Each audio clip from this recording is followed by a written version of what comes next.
প্লাস্টিককে বলা হয় প্রকৃতির ক্যান্সার, কারণ এটি শতাব্দীকালেও মাটির সঙ্গে মিশে যায় না, বরং সময়ের সঙ্গে সঙ্গে প্রকৃতির আরও বেশি ক্ষতি করে। তবে বর্তমান যুগে প্লাস্টিকের ব্যবহার বন্ধ করা প্রায় অসম্ভব হয়ে পড়েছে। এর আগেও প্লাস্টিকের ব্যবহার কমানোর সিদ্ধান্ত নেওয়া হলেও তা বাস্তবে কার্যকর হয়নি। এমন পরিস্থিতিতে বিজ্ঞানীরা এক অভিনব আবিষ্কার নিয়ে হাজির হয়েছেন, যা দূষণ রোধে নতুন আশার আলো দেখাচ্ছে। এটি হলো সমুদ্রের পানিতে মিশে যেতে সক্ষম প্লাস্টিক। এটি শুধু দ্রুত পানিতে গলেই যায় না, বরং পরিবেশে কোনো ক্ষতিকর পদার্থও ফেলে যায় না।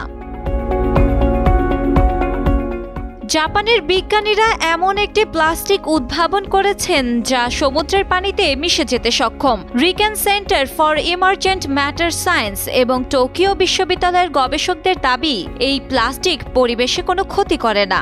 সমুদ্রকে বলা হয় প্রাণের উৎস, তাই জাপানের বিজ্ঞানীরা সমুদ্রের পানি ও জলজ প্রাণীর জন্য হুমকি স্বরূপ প্লাস্টিক দূষণ মোকাবেলায় এনেছেন এক নতুন সম্ভাবনা। এমন প্লাস্টিক যা সমুদ্রের লবণাক্ত পানিতে মাত্র কয়েক ঘন্টার মধ্যেই সম্পূর্ণভাবে গলে যায়।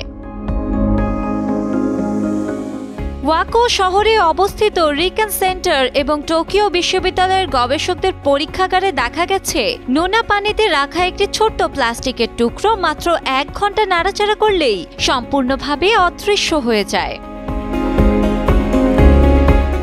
বিশ্বব্যাপী বিজ্ঞানীরা প্লাস্টিক দূষণ সমাধানের উপায় খুঁজছেন। 5 জুন বিশ্ব পরিবেশ দিবসে এর গুরুত্ব আলোচিত হয়। জাতিসংঘের পরিবেশ কর্মসূচি তথ্য অনুযায়ী 2040 সাল নাগাদ প্রতি বছর 2.3 থেকে 3.7 কোটি মেট্রিক টন প্লাস্টিক সমুদ্রে প্রবেশ করবে, যা বর্তমানের চেয়ে 3 গুণ বেশি। তাই তো পরিবেশ বাঁচাতে এই নতুন উদ্ভাবনের প্রয়াস।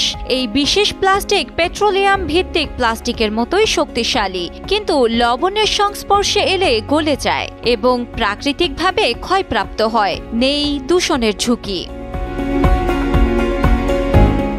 এই প্লাস্টিক বিষাক্ত নয়, দাহ্য নয় এবং গলে যাওয়ার সময় কার্বন ডাই অক্সাইড নিঃসরণ করে না।